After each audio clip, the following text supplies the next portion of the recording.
The stars you grew up watching on the silver screen lived lives filled with such drama and mystery that their real stories outdid any movie script ever written. From eerie on-set mysteries to legendary feuds and heartbreaking downfalls, the Golden Age was absolutely packed with bizarre true stories that sound almost too incredible to believe. Today we're diving into 16 of the most fascinating and shocking tales from classic Hollywood. When 3 movie stars died after making one film. Here's something that'll give you chills. Hollywood's had plenty of films people called cursed, but few match the eerie legacy of the Misfits from 1961. This Western drama, written by the legendary Arthur Miller for his then-wife Marilyn Monroe, was supposed to showcase raw talent and deep emotion. Instead, it became one of the most heartbreaking productions in film history. 3 of its stars, Marilyn Monroe, Clark Gable, and Montgomery Clift, all passed away not long after filming wrapped, creating the movie's dark reputation. Clark Gable, that iconic leading man from Gone with the Wind, took on the role of an aging cowboy in The Misfits. But here's what most people didn't know. Behind his confident screen presence lived a man who'd endured profound loss from childhood. His mother passed when he was just 7 months old, leaving him to be raised by relatives struggling with poverty. His father, an oil driller, was often away, leaving young Clark feeling abandoned and craving the approval he'd later seek from millions of adoring fans. The grueling desert conditions and physical demands of filming pushed Gable to his limits. He did his own stunts, often wrangling wild Mustangs under that blazing Nevada sun. What made his dedication even more poignant was his secret knowledge that he'd fathered a daughter, Judy Lewis, with actress Loretta Young, a child he was never allowed to acknowledge publicly because of Hollywood's moral codes. Shortly after filming wrapped, Gable suffered a massive heart attack and passed away on November 16, 1960. He was 59 years old. Some folks speculated that the film's intense physical demands contributed to his failing health. Others blamed the stress he endured, particularly dealing with Monroe's unpredictable behavior on set. Now, Marilyn Monroe's performance in The Misfits is often considered one of her finest, yet it was also one of her most challenging. Born Norma Jean Baker, Monroe had spent her childhood moving between foster homes and orphanages, never experiencing the stability of a loving family. She endured abuse in several foster homes and developed a profound fear of abandonment that haunted her throughout her life. During filming, Monroe was struggling with depression, addiction, and a crumbling marriage to Arthur Miller. Her erratic behavior on set led to frequent delays, and she was even hospitalized for exhaustion during production. Less than 2 years after the film's release, Monroe was found lifeless in her Los Angeles home on August 5, 1962, from a reported drug overdose. Her passing was officially ruled a probable self-inflicted tragedy, but conspiracy theories still surround it. Some believe her ties to powerful figures, like John F. Kennedy, may have played a role in her untimely end. Montgomery Clift was already battling severe personal demons when he took on the role of a down-and-out rodeo performer in The Misfits.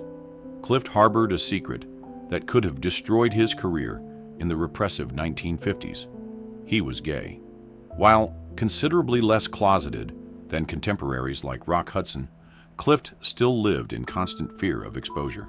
His mother had known about his orientation since he was 13, but Hollywood's moral climate forced him to maintain elaborate facades, adding tremendous psychological pressure to his already troubled life. Years earlier, a devastating car accident had left him with permanent injuries and a reliance on painkillers and alcohol. By the time The Misfits began filming, Clift's health had deteriorated dramatically. He was frail, deeply addicted, and often appeared lost in his own world. Clift would go on to star in a few more films, but his health continued to spiral. On July 23, 1966, at just 45 years old, he was found lifeless in his apartment from a heart attack, another tragic figure linked to the Misfits. While The Misfits was intended to be a powerful, deeply human film, it has since become infamous for the fates of its stars. With Gable's sudden heart attack, Monroe's shocking overdose, and Clift's tragic decline, many believe that the film carries a strange, almost supernatural curse. Whether it was mere coincidence or something more sinister, the legacy of The Misfits remains one of Hollywood's eeriest true stories. When Hollywood's biggest stars despised each other. Okay, so Hollywood has seen many legendary rivalries, but none were as infamous or as bitter as the feud between Bette Davis and Joan Crawford. These two screen icons, both known for their talent and strong personalities, spent decades engaged in a battle of insults, jealousy, and behind-the-scenes sabotage. Here's the irony. Both women, despite their success, harbored deep insecurities. Davis struggled with motherhood and was later estranged from her daughter, B.D. Hyman, who wrote a damning memoir about her in 1985. Crawford, meanwhile, faced allegations of child mistreatment from her adopted daughter, Christina, whose book, Mommy Dearest, portrayed her as a monstrous parent obsessed with wire hangers and cleanliness. Their rivalry culminated in the making of Whatever Happened to Baby Jane. From 1962, a film that turned their real-life hatred into box office gold.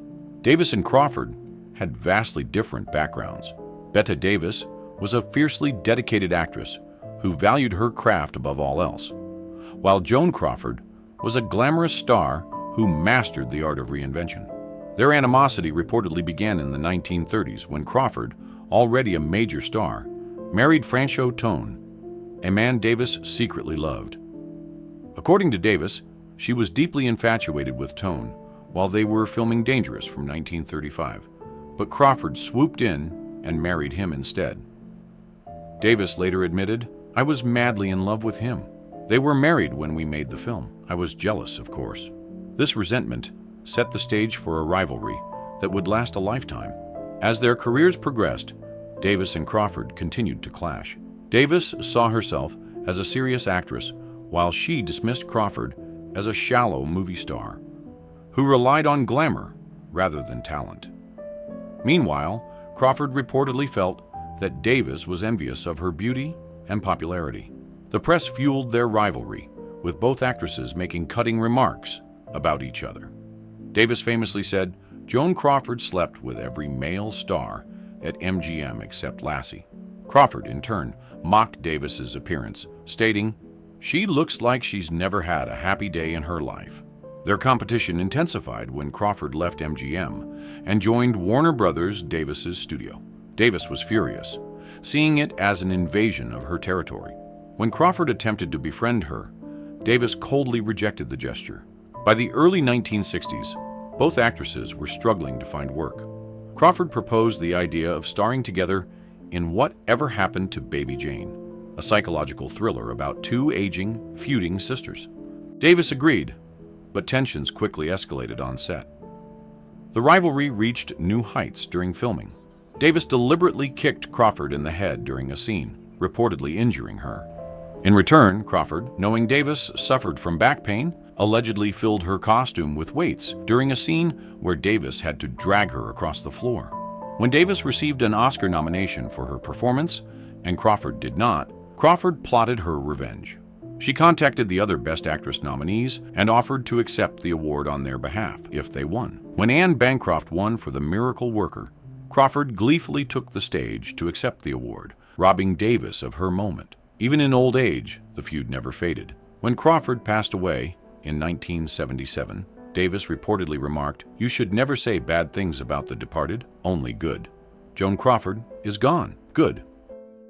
How Judy Garland's studio destroyed her life.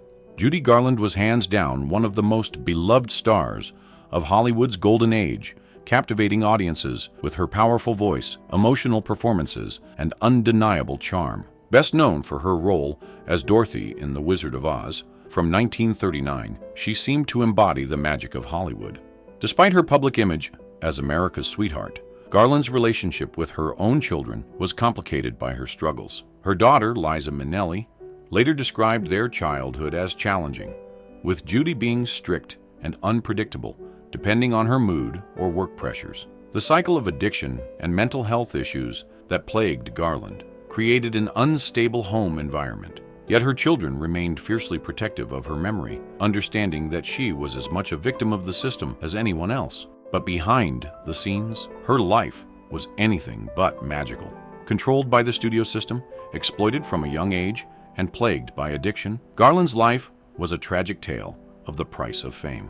Born Frances Ethel Gum in 1922, Judy Garland was pushed into show business at an early age. She and her sisters performed as a singing trio, but it was her unique voice that caught the attention of MGM. At just 13 years old, she was signed to the studio, and from that moment on, her life was no longer her own. Unlike glamorous stars like Lana Turner or Ava Gardner, Garland was marketed as the wholesome girl next door. But MGM executives, particularly Louis B. Mayer, constantly criticized her appearance. They called her chubby and forced her to adhere to extreme diets to maintain a certain image. She was given appetite suppressants and later amphetamines to keep her weight down and her energy up. MGM's control over Garland was suffocating. She was expected to work long hours, sometimes filming multiple movies at once. When she was exhausted, the studio gave her more pills, uppers to keep her awake, and downers to help her sleep. This cycle led to a lifelong struggle with addiction.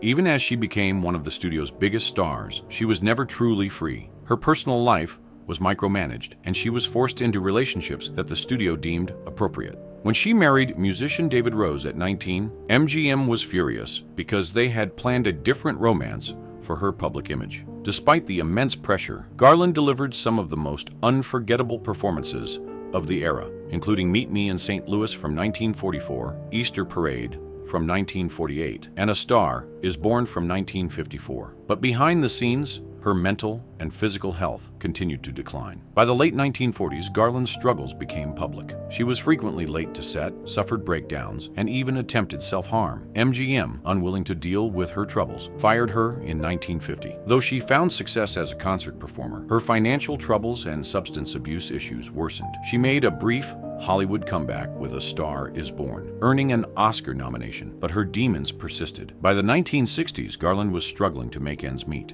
She performed in nightclubs to pay off debts and relied on prescription drugs to get through performances. On June 22, 1969, at just 47 years old, she was found lifeless in her London home from an accidental overdose of barbiturates.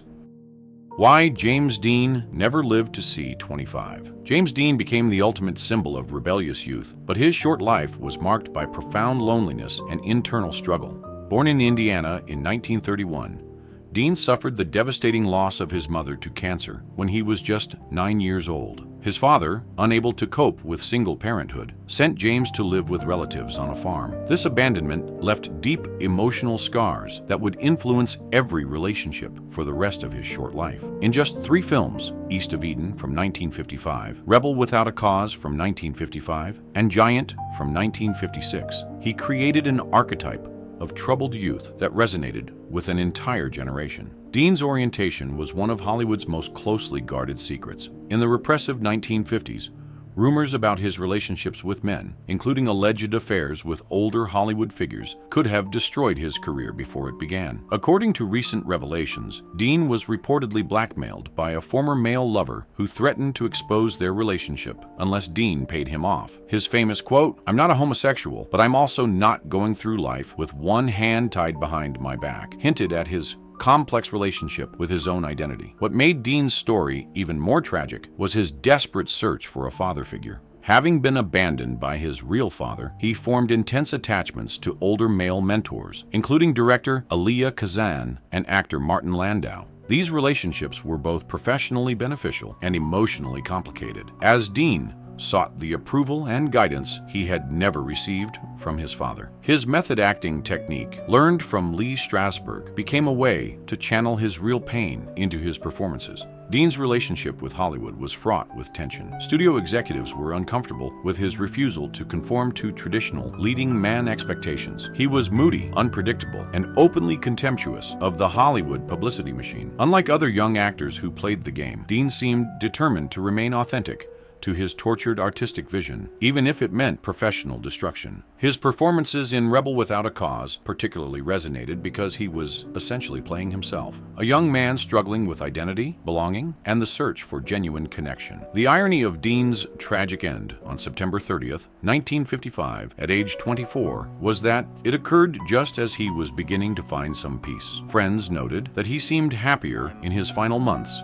having bought a farm where he could retreat from Hollywood pressures and pursue his love of racing. His passing in a car crash while driving his Porsche 550 Spider to a racing event instantly transformed him from a promising actor into a legend. Dean's early departure created the template for the live fast, pass young mythology that would influence countless artists. But those who knew him understood that beneath the rebel image was a deeply sensitive young man who never recovered from childhood trauma and struggled to find his place in a world that demanded he hide his true self. The Superman actor who met a mysterious end. To millions of fans, George Reeves was the embodiment of Superman, the heroic man of steel who fought for truth and justice. What made his portrayal so beloved was his genuine warmth and kindness, particularly toward children. Unlike later Superman actors who maintained stern dignity, Reeves brought a paternal gentleness to the role. He would often visit sick children in hospitals while in costume, never breaking character, determined to preserve their belief in heroes. But behind the scenes, Reeves's life was anything but heroic. Struggling with typecasting, career disappointments, and personal turmoil, his story took a tragic turn on June 16, 1959, when he was found lifeless from a gunshot wound in his bedroom. While the official cause was ruled as self-inflicted, lingering questions, suspicious circumstances, and alleged Hollywood connections have led many to believe that foul play was involved. George Reeves began his acting career in the late 1930s, landing small roles in films like Gone with the Wind from 1939. But it wasn't until he was cast as Superman in the Adventures of Superman TV series in 1951 that he became a household name. While the role brought him fame,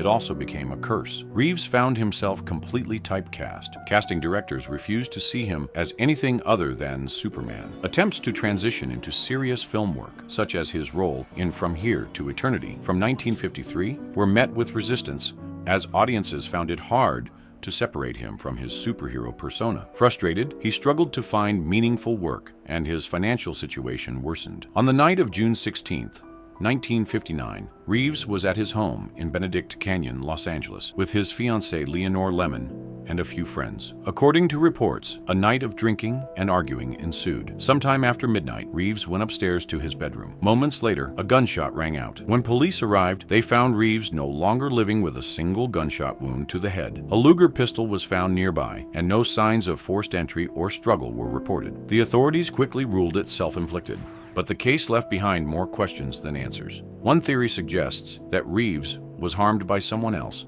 possibly due to his relationship with Toni Mannix, the wife of powerful MGM executive Eddie Mannix. Reeves and Toni had been romantically involved for years, but their relationship ended badly. Some believe Eddie, known for his ties to the criminal underworld, may have ordered a hit on Reeves. Another theory implicates Leonore Lemon, Reeves's fiancée, who was present the night of his passing. Witnesses reported hearing arguments between the couple before the gunshot. Some speculate that an accidental shooting or a heated argument turned deadly. Despite decades of speculation, the truth about George Reeves's final moments remains elusive. Was it self-inflicted, an accident, or foul play?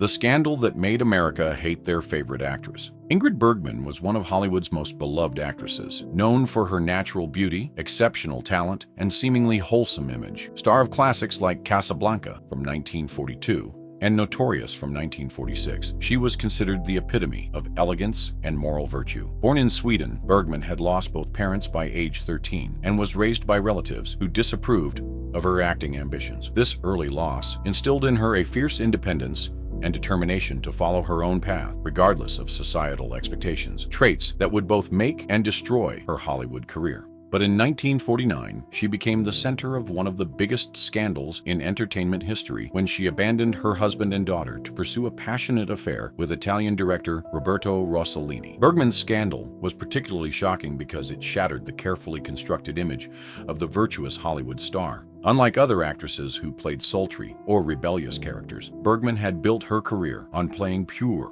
noble heroines. When news broke of her extramarital affair and pregnancy, American audiences felt personally betrayed. The affair began when Bergman wrote to Rossellini, expressing admiration for his neo-realist films. When she traveled to Italy to work with him on Stromboli from 1950, their professional relationship quickly became personal, despite both being married to other people. The public reaction was swift and brutal. U.S. Senator Edwin C. Johnson denounced Bergman on the Senate floor, calling her a powerful influence for evil and demanding she be banned from American films. Religious groups organized boycotts, and fan magazines that had once celebrated her now painted her as a homewrecker and moral degenerate. The scandal was intensified when Bergman became pregnant with Rossellini's child, while still married to her first husband, Swedish doctor Petter Lindström. What made Bergman's situation even more heartbreaking was the sacrifice it demanded. She was forced to leave behind her 10-year-old daughter Pia in America, unable to see her for years due to the custody battle and public outrage. The pain of this separation haunted Bergman for the rest of her life. For nearly 7 years, she lived in exile in Italy, effectively banned from Hollywood. During this time, she made several films with Rossellini, though most were commercial failures in America. It wasn't until 1956 that Hollywood forgave Bergman, when she returned to win an Oscar for Best Supporting Actress in Anastasia. The standing ovation she received at the Academy Awards was one of the most emotional moments in Oscar history, representing not just professional recognition, but public redemption. Her exile had taught the industry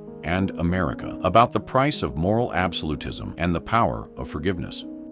The billionaire who went completely insane. Howard Hughes was hands down one of the most fascinating and bizarre figures in Hollywood history. A billionaire, aviation tycoon, film director, and playboy, Hughes seemed to have everything: money, power, and influence. But beneath his public persona lived a deeply troubled man, plagued by eccentric behavior, extreme paranoia, and obsessive-compulsive disorder. What many didn't realize was that Hughes was also progressively losing his hearing, a disability that intensified his isolation and paranoia. As a shy, partially deaf child, he'd struggled to fit in at school, finding comfort only in aviation and filmmaking, pursuits that offered thrills and escape from his social anxieties. His life became a surreal story of isolation, odd rituals, and a descent into madness that shocked even those who knew him best. Hughes made his mark in Hollywood with films like Hell's Angels from 1930, Scarface from 1932, and The Outlaw from 1943. His perfectionism often led to excessive delays and ballooning budgets. Hell's Angels, for example, took nearly 3 years to complete and went massively over budget because Hughes insisted on reshooting scenes to capture real aerial dogfights. His obsession with actress Jane Russell during The Outlaw led to one of the most controversial marketing campaigns of the 1940s. Hughes personally designed a bra to enhance Russell's curves and used provocative imagery to promote the film. The controversy resulted in censorship battles, but it also made Russell a star and cemented Hughes's reputation as a Hollywood rebel. Hughes's eccentricities became more pronounced as he aged. He developed a debilitating fear of germs, leading him to adopt extreme hygiene rituals. He would wear tissue boxes on his feet, refuse to touch door handles, and use paper towels to handle objects. He even mandated that his employees use dozens of handkerchiefs when handing him items to avoid contamination. His fear of illness became so severe that he would isolate himself for months at a time, living in complete darkness. He was known to spend long periods in darkened hotel rooms, refusing to interact with anyone except through handwritten notes. By the late 1950s, Hughes's paranoia had driven him to withdraw from public life almost entirely. He holed up in the Desert Inn Hotel in Las Vegas, where he lived in a sealed-off penthouse, watching movies on repeat and refusing to cut his nails or hair. His staff was forbidden to look directly at him, and he communicated solely through memos. Despite his reclusive behavior, Hughes still maintained control over his vast business empire. He made major business decisions from his hotel room, acquiring casinos, airlines, and television stations without ever appearing in person. His erratic leadership style led to numerous lawsuits and financial troubles, but his power remained largely unchallenged. Howard Hughes's descent into madness ultimately led to his demise. By the time of his passing in 1976, he was barely recognizable, malnourished, covered in unkempt hair and fingernails, and weighing only 90 pounds. His reclusiveness had left him completely detached from reality, surrounded only by a small group of aides who catered to his every whim.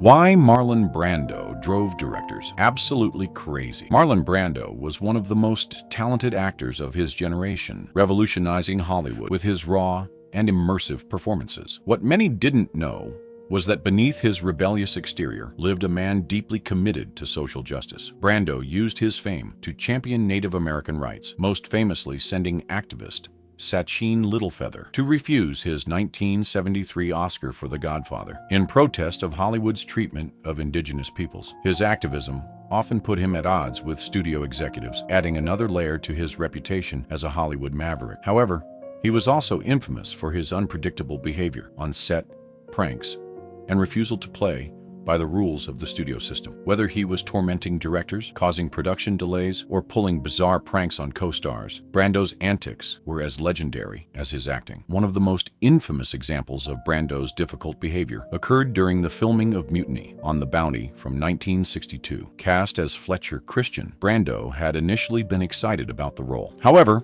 as filming progressed, he became increasingly difficult. Brando constantly clashed with the director, refusing to say lines as written, improvising entire scenes, and demanding endless script rewrites. He also gained a reputation for holding up production by arriving late or not showing up at all. At one point, he demanded that his character be given an entirely new motivation, causing massive delays. Adding to the chaos, Brando fell in love with Tahiti and its people, often disappearing for days at a time to spend time with the locals. He even married his Tahitian co-star, Tarita Teriipaya, and later bought an island in the region. The film's budget spiraled out of control, and Brando was largely blamed for the disaster. Brando was notorious for his love of pranks, often pulling elaborate stunts on co-stars and directors. On the set of The Godfather from 1972, he played a now famous joke on his co-stars by placing weights in his stretcher during the scene where the wounded Don Corleone is carried up the stairs. When the actors attempted to lift the stretcher, they struggled, prompting laughter from the cast and crew. Another famous prank occurred during the filming of Superman from 1978, in which Brando played Jor-El. Unwilling to memorize lines, he insisted on reading his dialogue from cue cards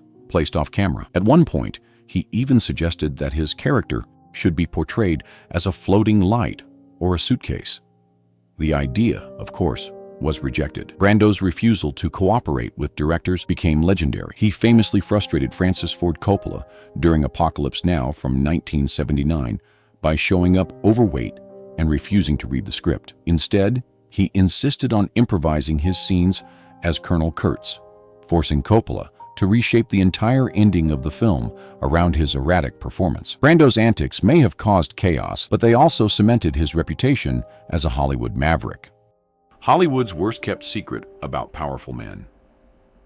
The golden age of Hollywood was a glamorous era filled with dazzling stars and unforgettable films. But beneath the surface, the industry had a dark and ugly secret, one that many knew about but few dared to challenge. The casting couch was an open secret in Hollywood, referring to the predatory behavior of powerful studio executives, directors, and producers who took advantage of young, aspiring actors, particularly women, in exchange for roles or career advancement. Hollywood's major studios were controlled by powerful moguls like Louis B. Mayer at MGM, Harry Cohn at Columbia, and Darryl F. Zanuck at 20th Century Fox. These men held absolute power over casting decisions, and many used their influence to exploit young actors. Aspiring actresses, often desperate for their big break, were invited to private auditions or meetings in the offices of these powerful men, only to find themselves pressured into uncomfortable situations. If they refused advances, their careers could be destroyed before they even began. Those who complied often felt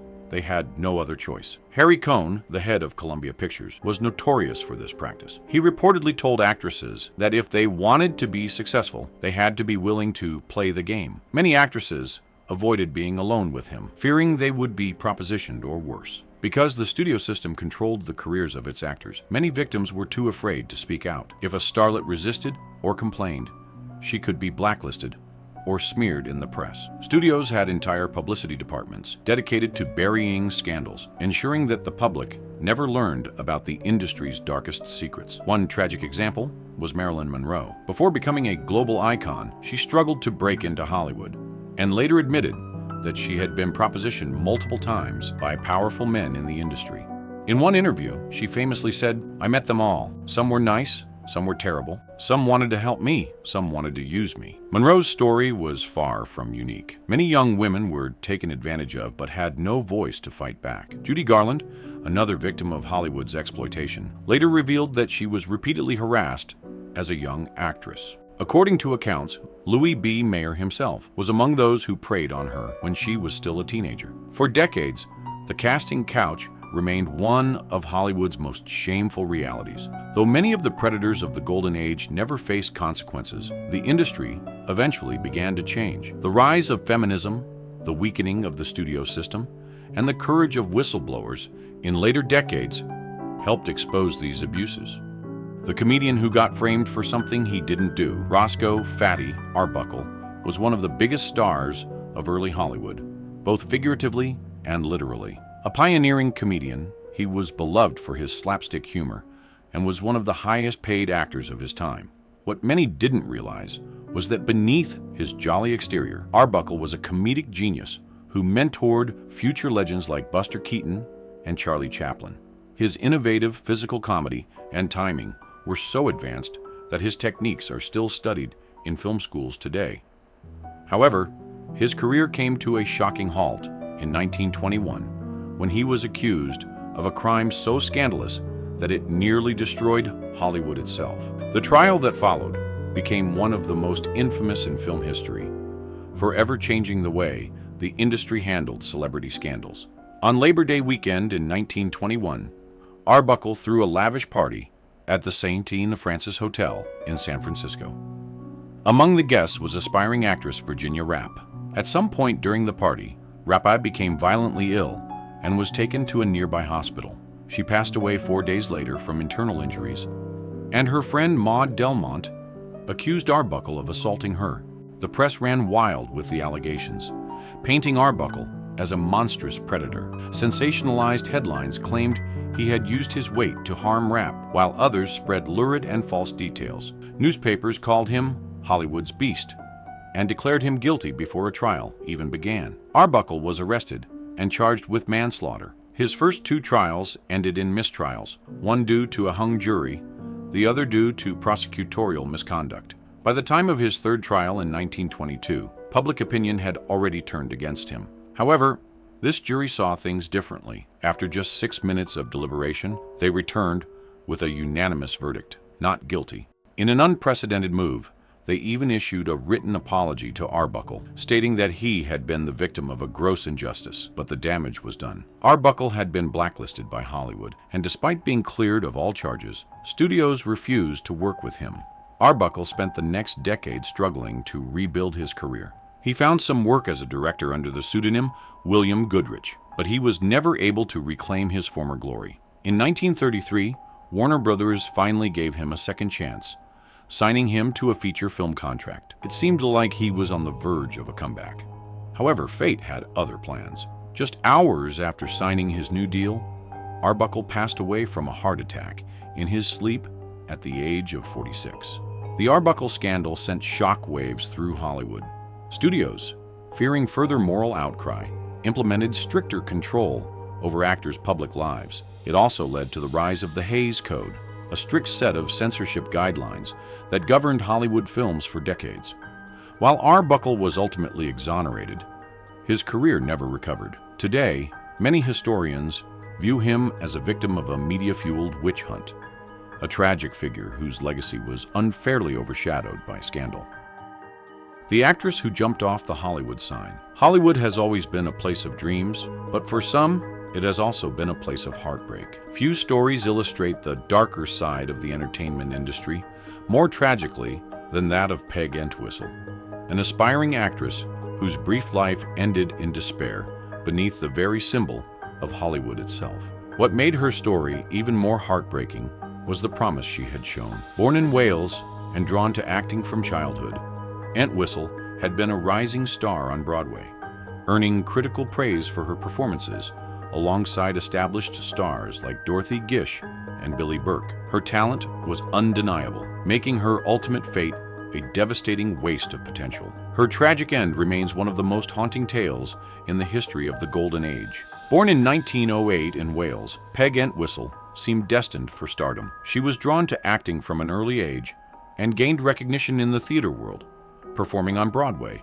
alongside established stars like Dorothy Gish and Billy Burke. Critics praised her stage performances, and she appeared to be on the brink of a successful career. But Hollywood was calling. Like so many young actors, she moved to Los Angeles in the early 1930s, hoping to transition from theater to film. In 1932, she landed her first movie role in 13 Women, a psychological thriller starring Myrna Loy. It seemed like the big break she had been waiting for. Unfortunately, 13 Women was not the hit Peg had hoped for. The film received negative reviews, and much of her role was left on the cutting room floor. To make matters worse, work was scarce, as Hollywood was in the grip of the Great Depression. Struggling financially and unable to secure new roles, Peg found herself sinking into a deep depression. On the night of September 16, 1932, Peg Entwistle left her uncle's home in Los Angeles, telling him she was going for a walk. She made her way to the Hollywoodland sign, as it was known at the time, climbed to the top of the 50-foot H, and took her own life. Her body was discovered 2 days later by a hiker. Beside her lay a farewell note that read, "I am afraid I am a coward. I am sorry for everything. If I had done this long ago, it would have saved a lot of pain." She was only 24 years old. Peg Entwistle's tragic end became one of Hollywood's most infamous cautionary tales. Over the years, rumors have persisted that her ghost haunts the Hollywood sign. Several people have claimed to see a woman in 1930s clothing walking near the area, only for her to vanish without a trace. Others report the unexplained scent of gardenias, her favorite perfume, lingering in the air. Why Grace Kelly gave up everything to become a princess. Grace Kelly represented the ultimate American princess, both on screen and off. Born into a wealthy Philadelphia family, Kelly had been raised with strict Catholic values and an emphasis on duty over personal desire. Her father, Jack Kelly, was a successful businessman who expected perfection from his children, a pressure that shaped Grace's drive for excellence, but also her tendency to sacrifice personal happiness for others' expectations. A former model turned actress, she became one of Hollywood's most elegant stars, winning an Oscar for The Country Girl from 1954 and starring in 3 Hitchcock classics. But at the height of her career, she made a choice that shocked Hollywood. She gave up stardom to become a real princess. Kelly's fairy tale romance with Prince Rainier III of Monaco began almost like a movie script. The two met during a photo shoot at the Cannes Film Festival in 1955, arranged as a publicity stunt. What was supposed to be a brief encounter turned into a whirlwind courtship, conducted largely through letters, as Kelly was filming in America while Rainier governed his tiny principality. Their engagement was announced in January 1956, and Kelly's final film, High Society, became a bittersweet farewell to her career. The wedding in April 1956 was dubbed the wedding of the century, but behind the spectacle lay harsh realities. Kelly was required to pay a $2 million dowry to marry Rainier, and she signed away her rights to ever act again. The contract of marriage was as binding as any studio contract she had ever signed. The lavish ceremony, attended by Hollywood royalty and actual European nobility, was broadcast to millions worldwide. But the fairy tale came with a price. As Princess Grace, Kelly was forbidden from pursuing the career she loved. Rainier reportedly burned her film scripts when studios tried to lure her back, and she was expected to focus solely on her duties as a royal wife and mother. She channeled her creative energy into charitable work and supporting the arts in Monaco, but friends often noted her melancholy when discussing her lost career. Kelly's life as a princess was marked by increasing isolation and depression. The Rainier she married proved to be controlling and jealous, and their relationship grew cold over the years. She found solace in her 3 children, but struggled with the loss of her identity as an actress. Her attempts to return to acting in the late 1970s were met with fierce opposition from Rainier and the Monegasque people. On September 14, 1982, Grace Kelly passed away in a car accident on the winding roads of Monaco, the same roads where she had once filmed To Catch a Thief. She was only 52 years old, and many who knew her felt that she had never truly found happiness after giving up her Hollywood career. Her passing marked the end of an era and served as a cautionary tale about the cost of choosing duty over personal fulfillment. When a teen harmed her mom's gangster boyfriend, Lana Turner epitomized Hollywood glamour with her platinum blonde hair, stunning beauty, and tumultuous personal life that kept gossip columnists busy for decades. Discovered at age 16, sipping a Coke at Schwab's Pharmacy, Turner's rise to stardom seemed effortless, but it masked a deeper story of insecurity and poor judgment in relationships. Her 7 marriages and numerous affairs were often desperate attempts to find the love and stability she had never known as a child of divorce during the Great Depression. But nothing could have prepared Hollywood or the world for the shocking events of April 4th, 1958, when Turner's 14-year-old daughter, Cheryl Crane, fatally wounded her mother's gangster boyfriend. Turner's relationship with Johnny Stompanato was typical of her pattern of choosing dangerous, controlling men.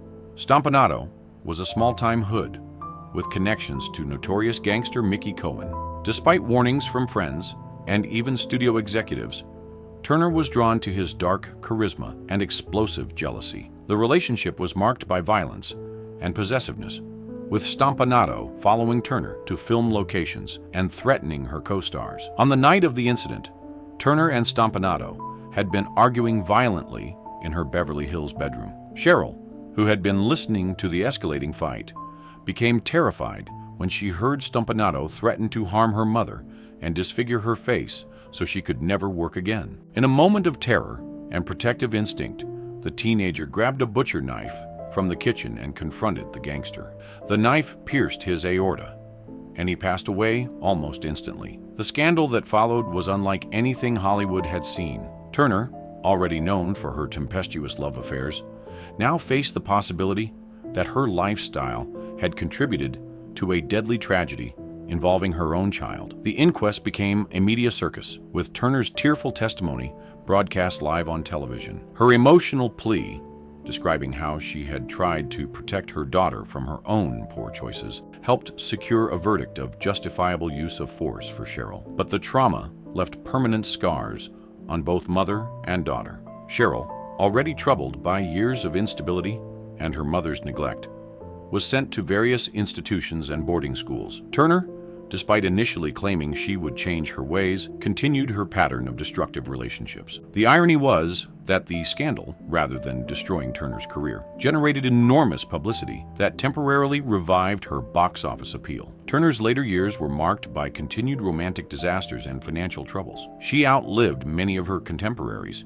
but never found the happiness that had eluded her throughout her glamorous but ultimately tragic life. The Stompanato incident remained a defining moment that showed how quickly Hollywood glamour could turn deadly when real life intruded on the carefully constructed fantasy.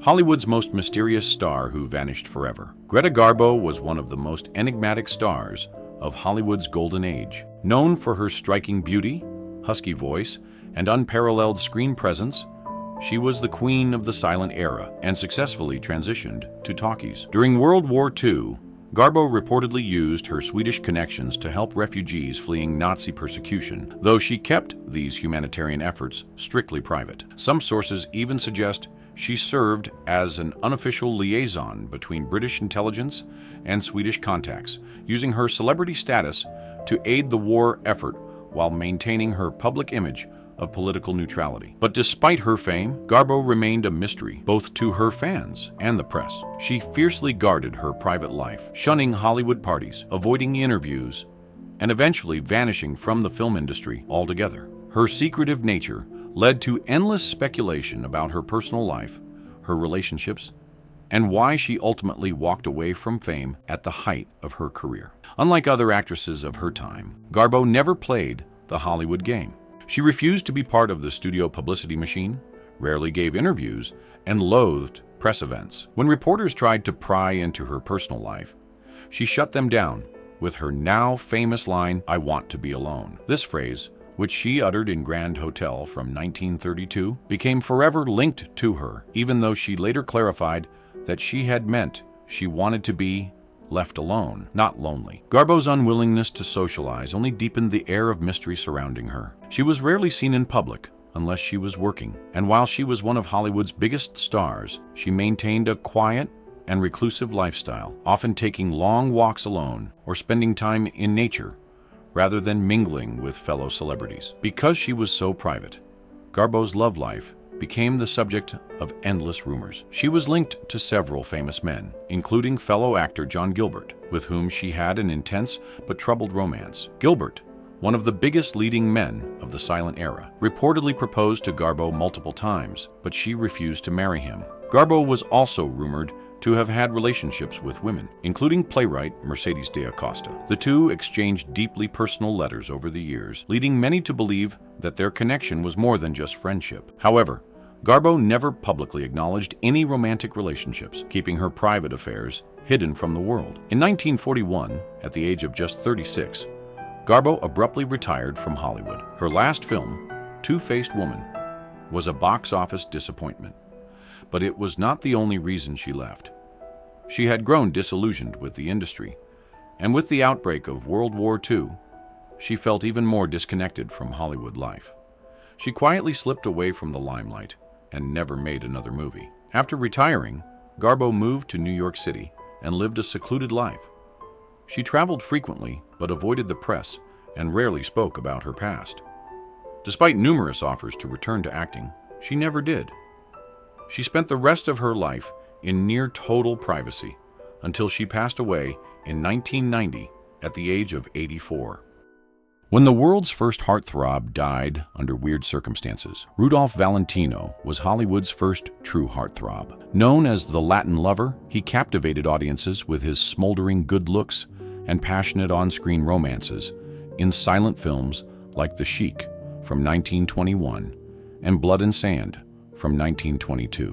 What many fans didn't know was that behind the glamorous facade lay the story of a poor Italian immigrant who had struggled desperately to make it in America. Born Rodolfo Guglielmi, he had arrived in New York penniless, working as a taxi dancer and sometimes gigolo to survive. The discrimination he faced as an Italian immigrant in early 20th century America drove his fierce determination to succeed and transform himself into the ultimate romantic ideal. But just as his career was reaching new heights, tragedy struck. Valentino's sudden and mysterious end in 1926 sent shockwaves through the world, leaving behind unanswered questions, mass hysteria, and an enduring legend. In August 1926, Valentino was in New York, promoting his latest film, The Son of the Sheik. While staying at the Ambassador Hotel, he suddenly collapsed in severe pain and was rushed to the hospital.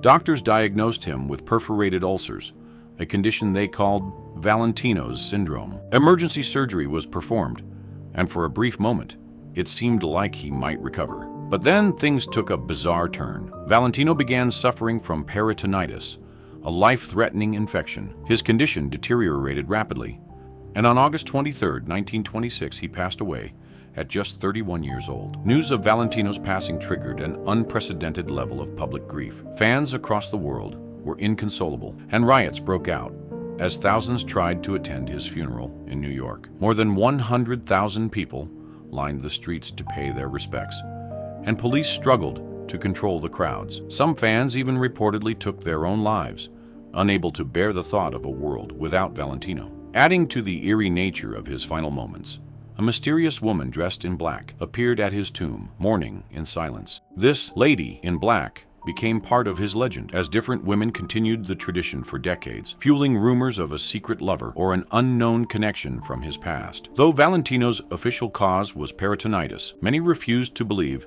it was a natural occurrence. Conspiracy theories immediately spread. Some claimed he had been poisoned by a jealous lover or a rival. Others believed he was cursed. The curse theory stemmed from an unusual source, a supposedly haunted ring. Valentino had purchased a ring years earlier, despite being warned that it carried bad luck. After he began wearing it, his films started to flop, and he suffered multiple setbacks. When he passed away, the ring was passed on to his friend, who who also met an untimely end under strange circumstances. This eerie pattern continued with several subsequent owners of the ring meeting tragic ends, further fueling the legend of the Valentino curse. Despite his short life, Valentino's impact on Hollywood was immeasurable. He paved the way for future matinee idols and remains an icon of classic cinema. His early passing at such a young age only cemented his status as a legend, and nearly a century later, his name still evokes mystery, romance, and tragedy.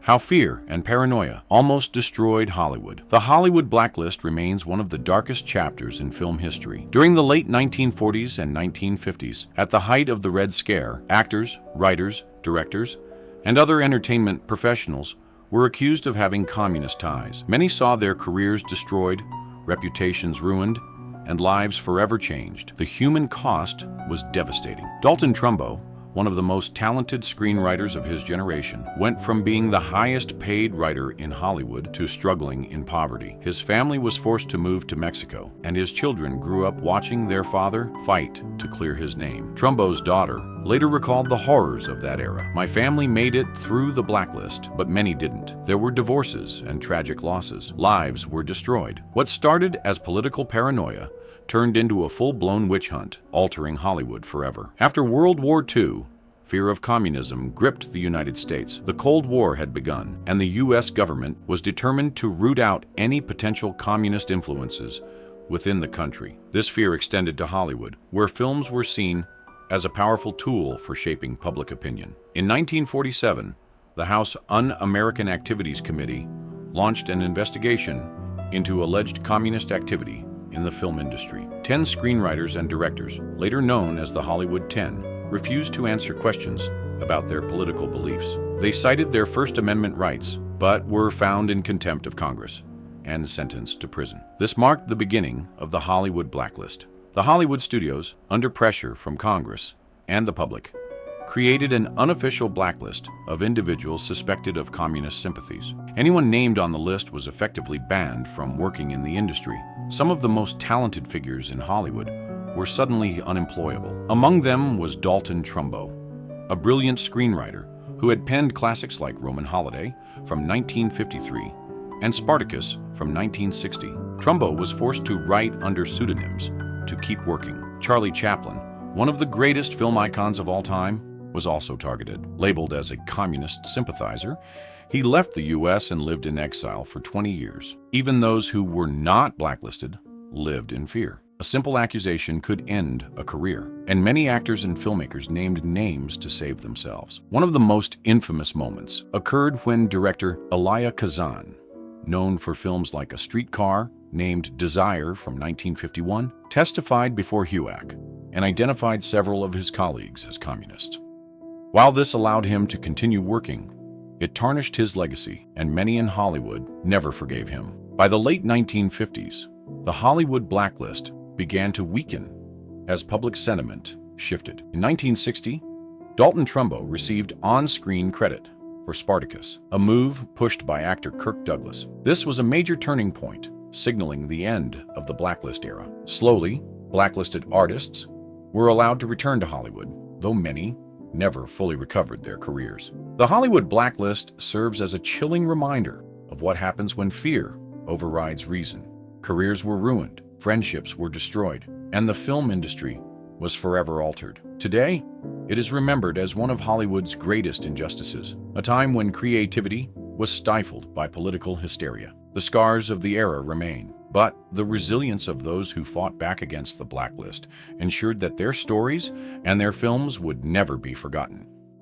When movie studios owned their stars like property, during Hollywood's golden age, the studio system was the dominant force in the industry. While it produced some of the most iconic films and legendary stars of all time, it also maintained a stranglehold over its actors, dictating every aspect of their professional and personal lives. Many of Hollywood's brightest stars lived in a gilded cage, famous and adored by millions, but trapped by contracts that left them powerless over their own careers. From the 1920s to the early 1950s, the Big Five studios, MGM, Warner Brothers, Paramount, RKO, and 20th Century Fox, operated as powerful empires. They controlled everything from film production and distribution to the lives of their biggest stars. If an actor wanted to work in Hollywood, they had to sign an exclusive contract with one of these studios. These contracts were notoriously strict. Studios assigned actors roles,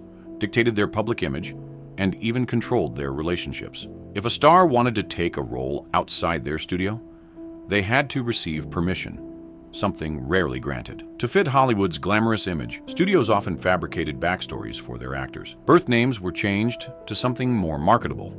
Norma Jean Baker became Marilyn Monroe, Lucille LeSueur became Joan Crawford, and Archibald Leach was transformed into Cary Grant. But it didn't stop there. If a star's personal life didn't match their public persona, studios stepped in. Scandals were covered up, affairs were hidden, and even marriages were arranged for publicity. MGM, for example, closely monitored Judy Garland, forcing her onto a strict diet and feeding her amphetamines to keep her working long hours. One of the most infamous aspects of the studio system was its treatment of actors who stepped out of line. If a star refused a role, dated the wrong person, or tried to gain independence, they were punished. Studios could suspend them without pay, blacklist them from projects, or smear their reputation in the press. Bette Davis famously fought Warner Brothers when she was given roles she despised. When she tried to break her contract, the studio sued her. Olivia de Havilland took on Warner Brothers as well, leading to the landmark de Havilland decision, which limited how long studios could bind actors to restrictive contracts. Even some of the biggest stars of the era, like James Cagney and Humphrey Bogart, struggled against the system. Many actors spent years trapped in roles they didn't want, unable to leave without risking their careers. By the late 1940s, the studio system's power began to wane. In 1948, a Supreme Court ruling forced studios to sell off their theater chains, breaking their monopoly on the industry. Combined with the rise of independent filmmaking, this ruling allowed actors to gain more control over their careers. By the 1950s and 60s, Hollywood stars were no longer bound by ironclad contracts, and the days of total studio dominance were over. While the system created legends, it also left behind stories of control, exploitation, and lost dreams. Looking back at these 16 stories, there's a pattern here that's both fascinating and heartbreaking. So many of these tragedies stemmed from the same sources. A ruthless studio system that treated people like property, a society that demanded impossible perfection, and an industry built on secrets and illusions. The studio moguls who controlled every aspect of their stars' lives, the casting couch culture that exploited young hopefuls, the pressure to hide your true self. These weren't just isolated incidents. They were systematic problems that destroyed countless lives and careers. But here's what gives me hope. Many of the people we talked about today, Dalton Trumbo, Fatty Arbuckle, Ingrid Bergman, they eventually found some measure of justice or redemption. Their stories remind us that truth has a way of surfacing, even when powerful people try to bury it. These tales from Hollywood's past aren't just entertainment. They're cautionary stories about power, fame, and what happens when we forget that celebrities are human beings first. What lessons do you think we can learn from these stories? Share your thoughts below. If you appreciated this deeper look into old Hollywood's hidden truths, please like this video and subscribe for more thoughtful explorations of entertainment history. Until next time, let's remember these stars, not just for their glamour, but for their humanity.